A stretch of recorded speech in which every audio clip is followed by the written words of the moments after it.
Let's hear a little from Aaron Rodgers first on his emotions facing the Green Bay Packers for the first time in his career. It would have been different had it been in Lambeau.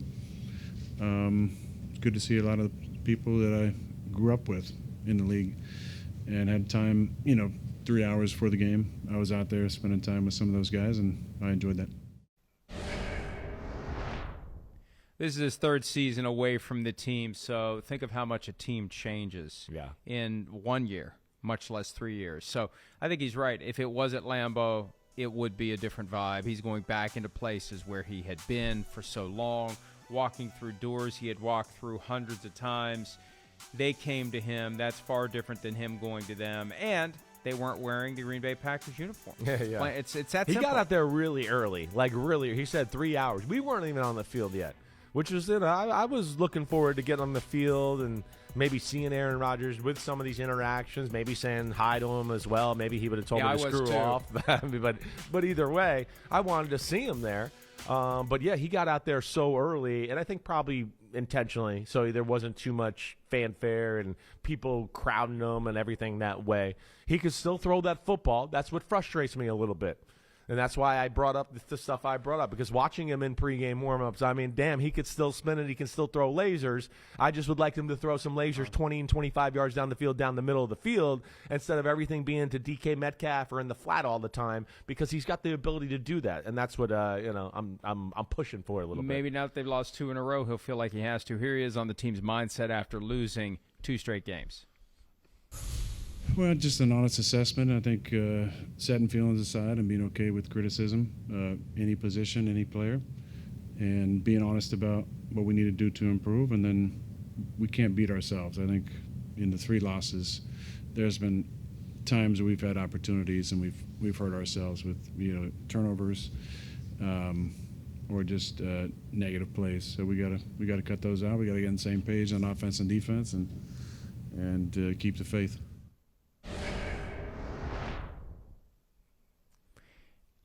There just needs to be a greater sense of urgency at this point, and it's not going to be easy for them the rest of the way. And the Ravens potentially are going to wake up. We'll talk about them in a second. The AFC is wide open. The Patriots are looking very good. Fortunately for the Steelers, they hold the head-to-head tiebreaker, but they may never have the same record as the Patriots this year. But the Broncos look great. The Chiefs are waking up again. The Chargers are the good Chargers, at least recently. Right. The Colts are the team that really everyone should be measured by right now, because the Colts are not just winning games by a point or dominating. two. They're winning the games that they're supposed to win convincingly, and they did it again yesterday. So the Steelers are going to have their work cut out for them. There was a while there where, because before the season, Chris, Aaron Rodgers had said the Steelers, he thinks, are in that window of 10 to 12 teams that have a chance to win the Super Bowl. And after the first few weeks, it's like, well, the Ravens fall off, the Bengals fall off, the Chiefs fall off, the Bills lose a couple. Maybe they are by default. Maybe it's just by attrition.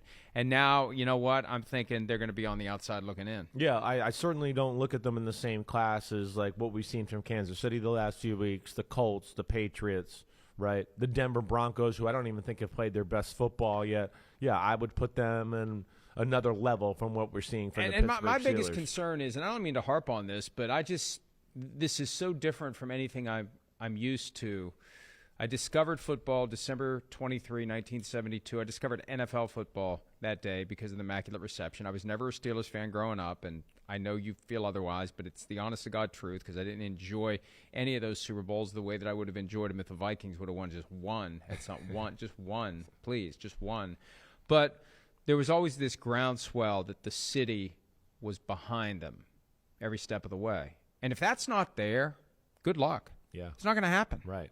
They gotta wake up. More than the team. The fans got to wake up, or it's done. They got the Colts coming to town this week, and I'm telling you. And I unfortunately will be in Stamford, Connecticut, not back in Pittsburgh next week. But, man, I'd love to see how it feels next Sunday in that building. Are the Colts fans going to take over? Are the Steelers fans going to step up? Are the Steelers going to step up against the Colts? That's the ultimate test. This is the crossroads. They're going to go 5-3 or 4-4. And they're going to play the best team in the league right now. They went from playing the best team in the NFC to the best team in the league this week. If they can't beat the Colts, and if those fans don't show up and demand that they beat the Colts, it may be done at 4-4. It may go the other way. Well, it could. Now, the thing that might save them is, like you brought up a few minutes ago, their division's bad. And we're going to have to see if the Ravens can climb back into things. Because if you made me bet money, I would still say Cincinnati's going to lose a whole bunch of football games as we go forward. The Ravens are still the team we look at to go, wait, Lamar Jackson, does he come back Thursday night? They put a good showing on yesterday. Looked like they fixed a few things, right? To where you go, okay, maybe they – and then their schedule sets up for the Baltimore Ravens where you go, Pittsburgh keeps playing like this and, loses a few games. They might bring Baltimore back into the conversation here. Baltimore has 4 or 5 games in a row right now coming up on the schedule, and I know we're about to talk about them anyways, but they could go on a little run here. They certainly could, to where we could be sitting here 5 or 6 weeks from now and go, oh, crap, the Ravens are above 500 or 500 again. Watch out here. I would not be shocked to see that. We know Lamar Jackson's got to get out there healthy, but, it's going to be interesting to see what the Colts do against the Steelers defense that, like we talked about, schematically hasn't been real good at messing things up, and then personally, physically has not been good. And we know Daniel Jones and Shane Steichen and Jonathan Taylor and all the answers they got and weapons, man, that's going to be scary for the Steelers defense. Hi, it's Mike Florio. Thanks for watching PFT on YouTube. Hit subscribe for the latest news and analysis from Pro Football Talk.